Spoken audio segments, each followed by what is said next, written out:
नमस्कार साथियों, वादे के अनुसार फिर से हम लोग हाजिर हैं एक बहुत महत्वपूर्ण व्यक्ति को हमारे पार्टी में, हमारे परिवार में शामिल करने के लिए। उनको आपके सामने बैठे हैं मेरे साथ चिर परिचित हमारे बहुत पॉपुलर अध्यक्ष अखिलेश जी, और हमारे सबके जो आशीर्वाद देते रहते हैं मोहन प्रकाश जी, हमारे दो विधायक साथी आनंद जी, संतोष जी औरंगाबाद से, और ये हमारे अजय निषाद जी, जिनका हम आज आपके सामने स्वागत करते हैं। जिनका जन्म ही 2 अक्टूबर को हुआ हो, वो भाजपा में क्या कर रहे थे अब तक हमें ये नहीं समझ में आया। तो आपका हम स्वागत करेंगे औपचारिक रूप से, लेकिन उससे पहले मैं अखिलेश जी से निवेदन करूंगा कि अजय निषाद जी के विषय में, वहां के राजनीतिक परिप्रेक्ष्य के विषय में आपसे 2 शब्द कहें। मित्रों, आप सभी को मालूम है मुजफ्फरपुर से इनके पिताजी 4 बार कैप्टन जयनारायण निषाद साहब हम लोगों के भी नेता थे, और ईबीसी की आज बात जो शुरू हुई है तो इनके पिताजी से शुरू हुआ था। बिहार के राजनीति में जो रिलेवेंस हुआ ईबीसी का, वो उनकी वजह से हुआ, और लगातार 4 बार के बाद ये 2014 का चुनाव जीते, 2019 का चुनाव जीते। उसके बाद अच्छा कहा आपने कि ये भाजपा में क्यों थे। इनके पिताजी लगातार भाजपा के वसूलों के खिलाफ उन्होंने काम किया, और ये भी थे जरूर वहाँ, लेकिन घुटन में ही रहते थे। कई बार बात होती थी, इसलिए कांग्रेस परिवार में मैं इनका स्वागत करता हूं, और मुझे पूरी उम्मीद है कि इनके आने से पूरा मुजफ्फरपुर के इलाके में, दरभंगा, मधुबनी, चंपारण के इलाके में न केवल ईबीसी वोट हम लोगों की तरफ आएगा, बल्कि इनके व्यक्तित्व और कृतित्व से निश्चित रूप से कांग्रेस संगठन को भी मजबूती मिलेगी। धन्यवाद। एक sitting MP Bharatiya Janata party के पार्टी ज्वाइन करें कांग्रेस पार्टी, आप समझ लीजिए हवा किधर चल रही है। इससे ज्यादा बोलना उचित नहीं है। मोहन प्रकाश जी, मैं आपसे आग्रह करूंगा। नहीं, आपको बोलना चाहिए। मित्रों, सबको तो नमस्कार हो गया है ना? हो गया, क्योंकि पिछली बार किसी ने शिकायत की थी, तो नमस्कार आप सब लोगों को। मित्रों, अब जैसा हमारे प्रदेश अध्यक्ष अखिलेश जी ने आपको बताया कि इनके पिताजी 4 बार और 2 बार ये संसद सदस्य रहे हैं। सिर्फ इतना नहीं, समाजवादी आंदोलन के और दलित, शोषित, पीड़ित और अति पिछड़ों के आवाज़ उठाने वाले वो रहे हैं, और ये भी उन्हीं के नक्शे कदम पर अति पिछड़ों की आवाज़ को हमेशा बुलंद करते रहे हैं। और बिहार की राजनीति में इनका और इनके परिवार का एक महत्वपूर्ण स्थान रहा है। ये वैसे ईबीसी में मल्लाह समाज से आते हैं, लेकिन ये सभी अति पिछड़ों की आवाज़ बिहार में है। मैं अजय जी का, जो आज कांग्रेस परिवार में सम्मिलित होने का जो इन्होंने निर्णय किया, वो भी बिना शर्त, तो पूरे कांग्रेस परिवार की तरफ से मैं इनका स्वागत करता हूं, और मुझे उम्मीद है कि इनके आने से जो श्री राहुल गांधी जी का इस देश के शोषित, पीड़ित और जो अति पिछड़ों की और पिछड़ों की जो लड़ाई है, वो और मजबूत होगी। और मैं इन्हीं शब्दों के साथ अजय जी का स्वागत करता हूं, और अजय जी को बोलना है, अजय जी को, लेकिन पहले इनको हम औपचारिक रूप से अच्छा पहले शामिल कराएं, ऐसे थोड़ी बोलने देंगे।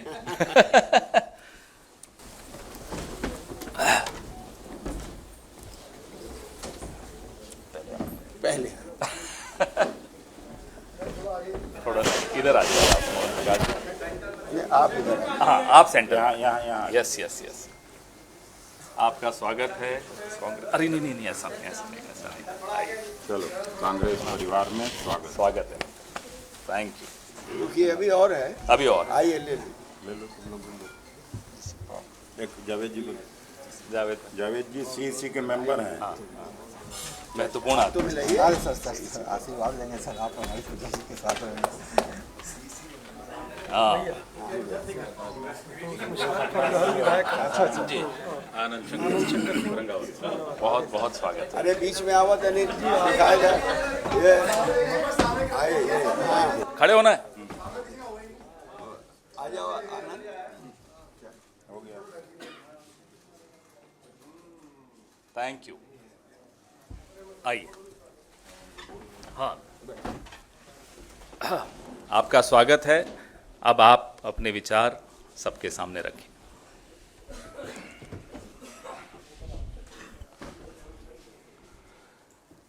माननीय प्रदेश अध्यक्ष जी, अखिलेश जी, प्रभारी मोहन जी, पवन खेरा जी और शीर्ष नेतृत्व का आभार, खासकर माननीय राहुल जी का आभार प्रकट करता हूं कि उन्होंने मुझे मौका दिया है पार्टी को मजबूत करने के लिए। मैं पार्टी ज्वाइन कर रहा हूं और पार्टी कैसे मजबूत हो, कांग्रेस कैसे मजबूत हो, उस पर मैं दिन रात काम करूँगा।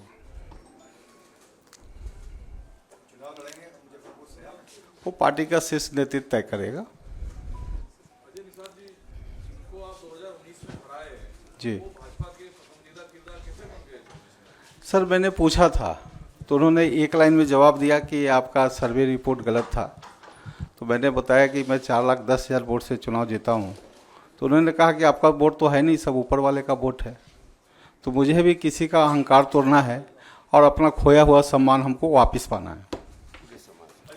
जी, जब तो आपकी पहचान भारतीय जनता पार्टी के मजबूत सिपाही के तौर पर थी, आज आप कांग्रेस ज्वाइन कर रहे हैं और इस वक्त कर रहे हैं जब आपको टिकट डिनाई हो गया, तो क्या यही वजह है जिसकी वजह से आपको कांग्रेस की आइडियोलॉजी सर किसी को फांसी की भी सजा होती है तो उसकी आखिरी इच्छा पूछी जाती है।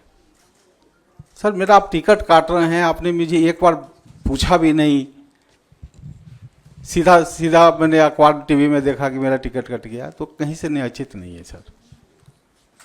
क्या वजह लगता है कि आपको पार्टी ने टिकट नहीं दी और आगे आप इस लड़ाई को ले जाने की बात कर रहे हैं अहंकार तोड़ूंगा, किसका अहंकार तोड़ने की बात आप कह रहे हैं? सर आप सब समझ रहे हैं ना, नाम अगर बता दें तो अच्छा सर सब समझ रहे हैं ना। पार्टी में अहंकार से नहीं चलता है सर। ये चुनाव जो है धनबल बाहुबल का नहीं है, जनता के बल का है। तो जिसका जनता सम्मान करेगी, जिसको प्यार देगी, जिसको समर्थन करेगी, चुनाव वही जीतेगा। और जो ये लोग जो अहंकार फैला रहे हैं, खासकर सोशल मीडिया में जो भी कमेंट करते हैं, गंदे गंदे कमेंट करते हैं, सबका जवाब जनता देगी, शांति से देगी। पवन जी, ये तीसरा भारतीय जनता पार्टी का सिटिंग सांसद है जिनको आपने शामिल किया, क्या अभी आपके तर्कस में कुछ है जो और आने वाला है? आपको रोज तो हम कुछ ना कुछ लाकर पेश कर रहे हैं, आगे आगे देखिए बहुत कुछ होने वाला है। आजकल साहेब 24 घंटे जाग रहे हैं। जानते हैं ना कौन है साहेब जो 24 घंटे जाग रहे हैं? जो पहले 18 घंटे जागते थे अब वो 24 घंटे जाग रहे हैं, इतने चिंतित हैं।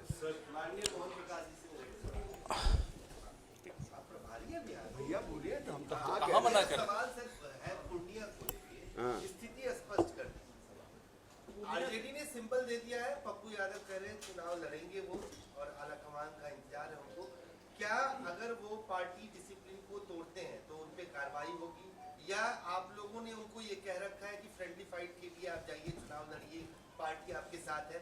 स्थिति पूर्णिया में और पप्पू यादव को लेकर क्या है? आपकी प्रश्न बड़ा अच्छा है। आपकी जो जिज्ञासा है बहुत अच्छा है, लेकिन जो हमारा समझौता हुआ है उस पर हाईकमान की सहमति और स्वीकृति के बाद होता है। ठीक है, अब अगर ऐसी परिस्थिति आएगी तो फिर हाईकमान उस पर फैसला लेगा। ठीक है, 4 तारीख को पर्चा भरने का ऐलान। तो 4 में तो अभी 48 घंटे बाकी हैं।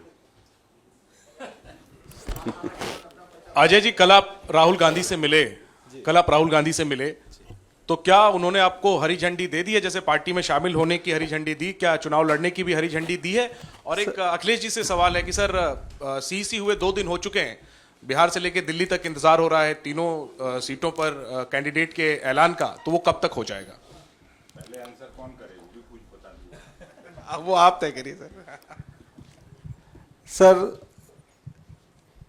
माननीय राहुल जी से मैं मिला था, 10 मिनट की चर्चा हुई थी, तो उन्होंने पूरे कांग्रेस के विजन को हमको समझाया था कि पार्टी आगे क्या विचार कर रही है। और मुझे इस बात की प्रसन्नता रही कि जो हमारे पिताजी का विजन था, पिताजी भी हमारे वंचित समाज की राजनीति करते थे, जो सबसे दबे कुचले की थी, तो माननीय राहुल जी भी अब वही कर रहे हैं। और आने वाला समय में, जैसा कि उन्होंने सभी भाषण में भी बोला है कि जहाँ जहाँ कांग्रेस की सरकार आएगी सभी जगह हम जातीय जनगणना कराएंगे, और उस हिसाब से जितनी भागीदारी होगी, जितनी जिसकी हिस्सेदारी होगी, तो हम करेंगे। तो ये सब चीज़ अच्छा लगा। और जहाँ तक ये जो आप बोल रहे हैं, बड़े लोग से कभी भी बात की जाती है तो ये सब की चर्चा नहीं की जाती। अब अखिलेश जी, आपको लगा भूल जाएंगे? नहीं, हम जानते हैं भूलेंगे भी तो ये घर तक जाके पूछेंगे। तो नहीं, सीसी हो गया है और आपको मालूम है 4 तारीख अंतिम डेट है, आज 2 तारीख हो गया है, तो हो जाएगा। आपकी जिज्ञासा आज खत्म होनी चाहिए।